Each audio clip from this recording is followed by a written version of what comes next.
À Tel Aviv, la police court toujours après le tireur qui a tué 3 personnes vendredi, dont 2 dans un pub du centre-ville. Son téléphone portable a été retrouvé hier dans le nord de Tel Aviv, mais c'est là que semble se perdre sa dernière trace. Reportage, Maxime Pérez. Le quartier de Ramat Aviv et ses rues habituellement paisibles. C'est ici, à une dizaine de kilomètres du centre-ville de Tel Aviv, que la police a concentré ses recherches lundi matin.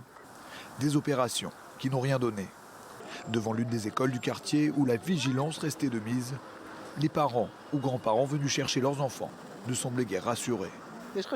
Des craintes, tu parles de craintes. Le téléphone n'arrête pas de sonner. On parle de snipers sur les toits. Il paraît qu'il se cache dans une rue pas loin d'ici. Rue Dizengoff, des scènes de vie ordinaires dans cette artère toujours très fréquentée de Tel Aviv. Devant le bar Simta, des passants continuent de se recueillir avec des bougies. Mais ceux qui habitent le quartier disent ne pas reconnaître les lieux depuis quelques jours. On voit la police qui circule, mais c'est sûr qu'il y a moins de monde dans la rue et beaucoup moins de jeunes, en sachant qu'il y a toujours des jeunes le samedi, le week-end. C'est pas le Tel Aviv habituel comme on a le droit, mais comme on a le droit d'avoir tous les week-ends. Mais bon, ça va revenir à la normale. 72 heures après la fusillade, la chasse à l'homme se poursuit à Tel Aviv, y compris dans ce quartier de Dizengoff touché par l'attentat. Désormais, la police ne communique plus d'informations et ses opérations se font volontairement discrètes pour ne pas alarmer la population.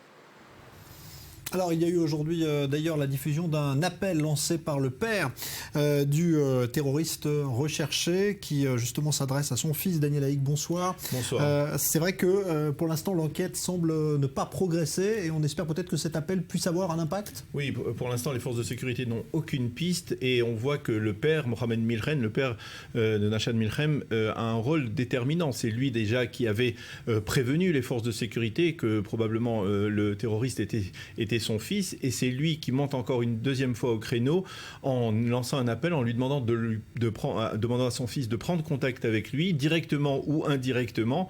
En hébreu, c'est un appel tout à fait particulier, c'est assez rarissime que cela se déroule ainsi, et il mentionne aussi que ces 2 autres enfants dont la garde à vue a été prolongée depuis plusieurs jours, donc ces 2 autres enfants ne sont pas du tout impliqués dans cet attentat. Il affirme qu'ils n'ont rien à voir avec cet attentat et qu'ils sont totalement innocents. La police les a arrêtés, leur garde à vue a été prolongée, mais apparemment donc rien à voir, en tout cas selon le père. Ce que les forces de sécurité essayent de faire, c'est donc de cibler en particulier la région du nord de Tel Aviv. C'est une région que le terroriste connaît particulièrement bien puisqu'il il y a travaillé. Mais aujourd'hui, on a élargi les recherches à plus loin, également dans d'autres villes, dans d'autres zones où le terroriste pourrait avoir été soit vu, soit des zones qu'il connaît particulièrement bien.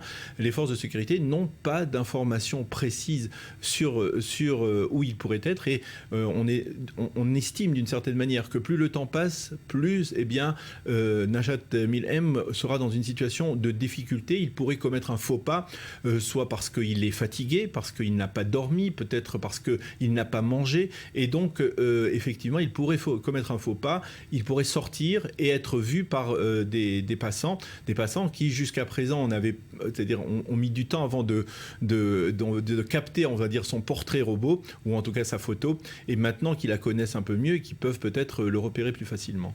Alors tout cela a mis en lumière aussi l'un des aspects de Tel Aviv que parfois certains raillent un petit peu, c'est-à-dire le côté insouciant de Tel Aviv, qui a connu des attentats il y a de cela de nombreuses années, mais qui a peut-être oublié le risque terroriste. Oui, effectivement, c'est un peu ce que l'on dit, on va dire, dans la fameuse rivalité entre les villes de Jérusalem et de Tel Aviv. À Jérusalem, on est particulièrement bien rodé à ce genre d'attentat. Il faut rappeler par exemple qu'il y a un peu plus de 2 semaines, il y a eu un attentat à la porte de Jaffa. Nous y étions sur place et au bout de 2 heures à peine après, tout était rentré dans l'ordre et la vie continue à vaquer. Les Israéliens continuent à vaquer à leurs occupations. À Tel Aviv, cela est plus rare. En tout cas, ces genres d'attentats sont plus rarissimes. Il y a eu bien entendu des attentats attentats massifs contre des autobus dans les années 95, au moment de la première vague de violence, au moment après les accords d'Oslo. Effectivement, on est moins préparé, on est peut-être plus nonchalant, peut-être que aussi, et ça c'est un point qu'il faudra élucider, les forces de sécurité sont moins déployées dans la région de Tel Aviv qu'elles le sont à Jérusalem, parce que c'est peut-être moins une zone de tension.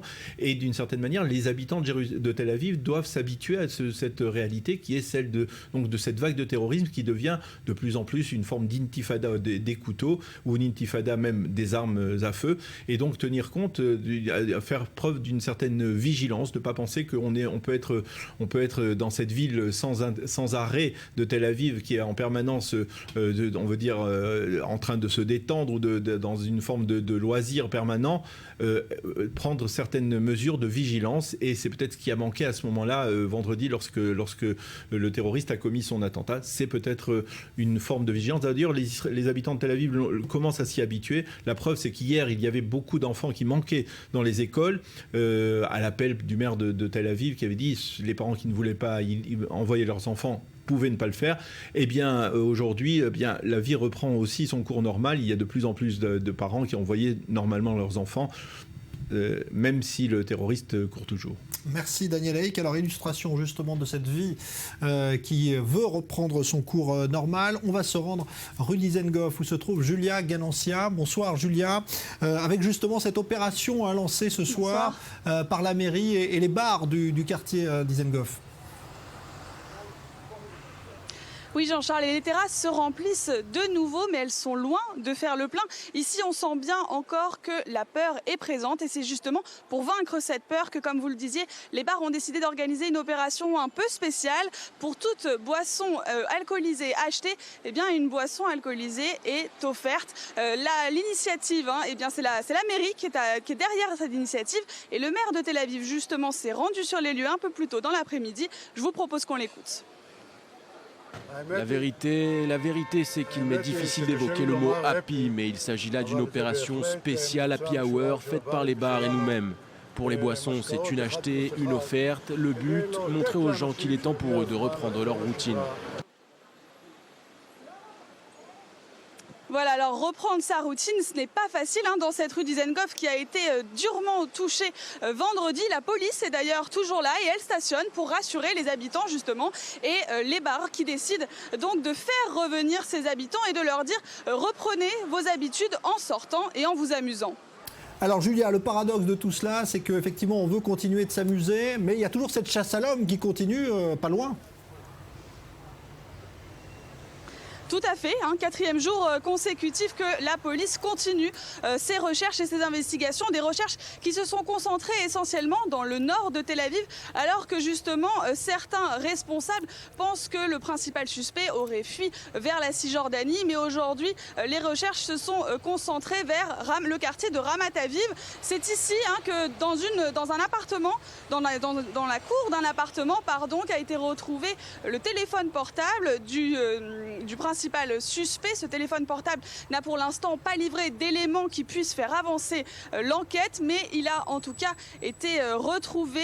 D'autres appartements ont été passés au peigne fin toute la journée, mais désormais la police a décidé de cesser de communiquer et de continuer ses investigations de la manière la plus discrète possible pour justement encore une fois ne pas effrayer la population et les inciter à continuer à vivre.